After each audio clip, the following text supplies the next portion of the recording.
Let's take a look at the strange death of Napoleon Bonaparte. Napoleon was the guy who basically invented being an influencer.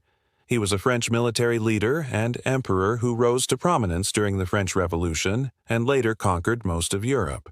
But how did he die? Well, that's where things get weird.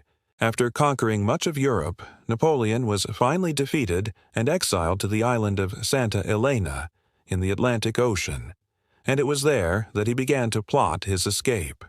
See, the British were guarding him and didn't want him to escape, so they kept moving him from place to place.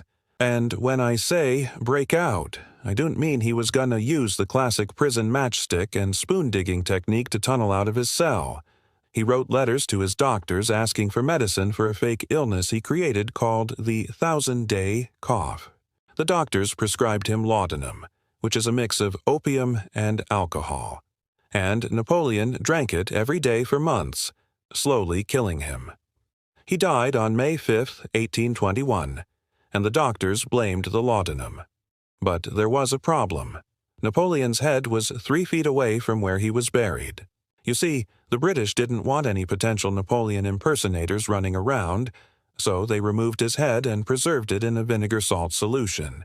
They then buried his body and his family in a lead coffin. But this is where things get really weird. Napoleon's head was supposed to be sent to London for an autopsy, but it never made it.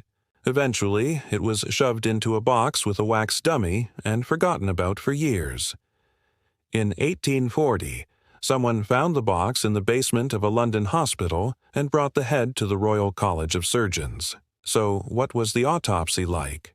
Well, the surgeons cut open Napoleon's head and removed his brain. They found that it was full of syphilis and other diseases, which explained his strange behavior in his later years. They then put his brain on display in a jar, but it soon went missing and has never been recovered. So where is Napoleon's body buried?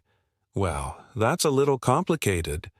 After he was dead, his remains were moved several times.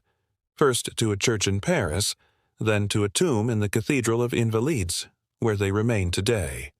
As for his legacy, well, Napoleon is a divisive figure.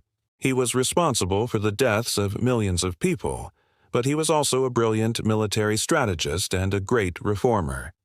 He introduced the metric system to France and helped to abolish slavery.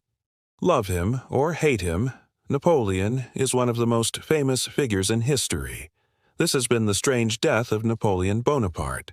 And if you want to learn more about strange deaths, stay tuned.